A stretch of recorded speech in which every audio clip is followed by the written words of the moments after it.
Maoist పార్టీకి మరో ఎదురుదెబ్బ తగిలింది. ఛత్తీస్గఢ్లోని దంతేవాడలో 63 మంది మావోయిస్టులు లొంగిపోయారు. సరెండర్ అయిన వారిలో 36 మంది మోస్ట్ వాంటెడ్ సభ్యులున్నట్లు చెప్పారు. మొత్తం 63 మందిలో 18 మంది మహిళలు, 45 మంది పురుషులున్నట్లు తెలిపారు దంతేవాడ ఎస్పీ గౌరవ్ రాయ్. వీరిపై 1,19,00,000 రివార్డు ఉందన్నారు. ఛత్తీస్గఢ్ సర్కార్ చేపట్టిన పునరావాస కార్యక్రమంలో భాగంగా సరెండర్ అయినట్లు చెప్పారు. తక్షణ సాయంగా 50,000 రూపాయల సాయం అందిస్తున్నట్లు చెప్పారు. బస్తర్ డివిజన్లో మిగిలిన నక్సల్స్ కూడా లొంగిపోవాలని పిలుపునిచ్చారు పోలీసులు. రైట్, ఇక ఇదే విషయంపై మరిన్ని డీటెయిల్స్ మా ప్రతినిధి ధనరాజ్ లైవ్ లో అందిస్తారు. ధనరాజ్, దంతేవాడలో 63 మంది మావోయిస్టులు లొంగిపోయినట్లు తెలుస్తుంది కదా, ఆ అప్డేట్స్ ఏంటి? ఛత్తీస్గఢ్లోని దంతేవాడలో చూసినట్టయితే ఒకేసారిగా 63 మంది నక్సల్స్ లొంగిపోవడం అనేది మావోయిస్టు పార్టీకి పెద్ద ఎదురుదెబ్బ అని చెప్పొచ్చు.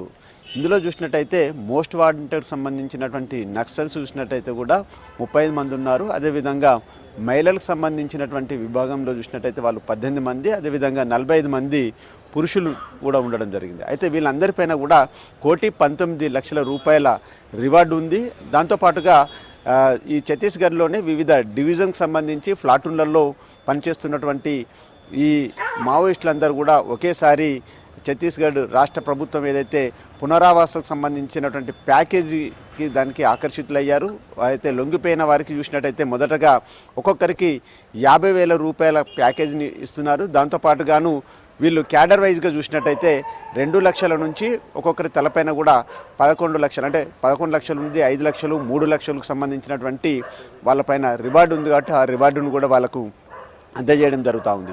అయితే ఛత్తీస్గఢ్ రాష్ట్రంలో చూసినట్టయితే ఇటీవల మొత్తం మీద 1,230 మంది నక్సల్స్ లొంగిపోవడం అనేది కూడా చాలా వరకు పోలీసులు భారీ విజయంగా భావిస్తున్నారు. దాంతోపాటు మావోయిస్టు పార్టీ అనేది కూడా ఛత్తీస్గఢ్ రాష్ట్రంలో చాలా వరకు చివరి దశకు చేరుకుందని కూడా తెలుస్తూ ఉందని ఇటు ఎస్పీ గౌరవ్ రాయ్ చెప్తున్నారు. దాంతోపాటు ఐజీ అయినటువంటి సుందర్ రాజ్ కూడా ప్రకటనలో వెలువరించడం జరిగింది. దాంతోపాటు మావోయిస్టులు పునరావాసకు సంబంధించి మార్గ్కి సంబంధించినటువంటి ఒక ప్రచారాన్ని కూడా ప్రజల్లోకి తీసుకుపోతున్నారు. అభివృద్ధితో పాటుగాను వారికి ఎవరైతే నక్సల్స్ లొంగిపోయారో వారికి నైపుణ్యం ఇచ్చి వివిధ శిక్షణకు సంబంధించి పునరావాసాన్ని కల్పిస్తున్నారు. దాంతోపాటు వ్యవసాయానికి సంబంధించిన అవగాహన పనులుంటే వారికి ఆ అవగాహన కల్పించి కూడా మావోయిస్టులను జనజీవన స్రవంతిలో కలిసేలాగా కూడా చాలా వరకు మార్గ్కు సంబంధించినటువంటి విధానాలతో కూడా మొత్తం మావోయిస్టులు జనజీవన స్రవంతిలో కలిసిపోవాలంటూ కూడా పోలీసులు పెద్ద ఎత్తున ప్రచారాన్ని కొనసాగిస్తున్నారు. ఈ ప్రచారానికి ఆకర్షితులైనటువంటి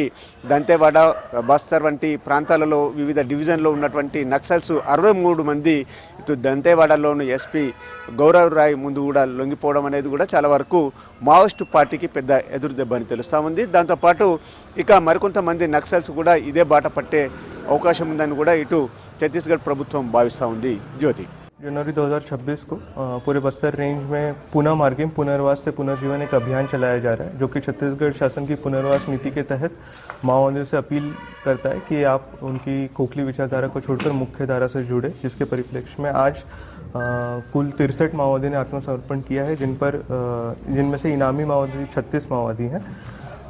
अगर महिला की बात करें तो महिला 18 और पुरुष 45 माओवादी जिन्होंने आत्मसमर्पण किया। अगर इन पर कुल इनाम की राशि देखी जाए तो 1,19,50,000 रुपये है।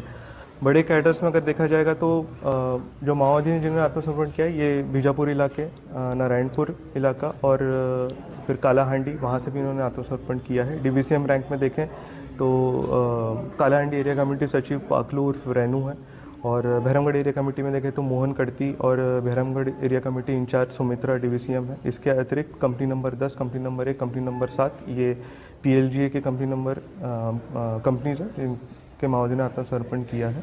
पिछले 22 महीने में दंतेवाड़ा में 571 माओवादियों ने आत्मसमर्पण किया, जिसमें से 201 पर शासन द्वारा पूर्व से इनाम घोषित था और लोन वराटू के तहत अब तक 1223 माओवादियों ने आत्मसमर्पण कर चुके हैं। मेरा आप लोगों के से माध्यम से मेरा अपील यही कि उनकी खोखली विचारधारा को छोड़कर आप मुख्य धारा में जुड़े। छत्तीसगढ़ शासन पुनर्वास नीति के तहत आपको प्रोत्साहन राशि 50,000 रुपये और इसके अतिरिक्त कौशल विकास के साथ प्रशासन के साथ मिलकर हम लोग ट्रेनिंग प्रोवाइड करते हैं उनकी इच्छानुरूप जिस ट्रेड में वो ट्रेनिंग करना चाह रहे हैं, जिसमें प्रतिमाह 10,000 रुपये भी उनको मिलता है। और ट्रेनिंग के दौरान उनको वो किट भी प्रोवाइड किया जाता है जिसकी वो ट्रेनिंग ले रहे हैं।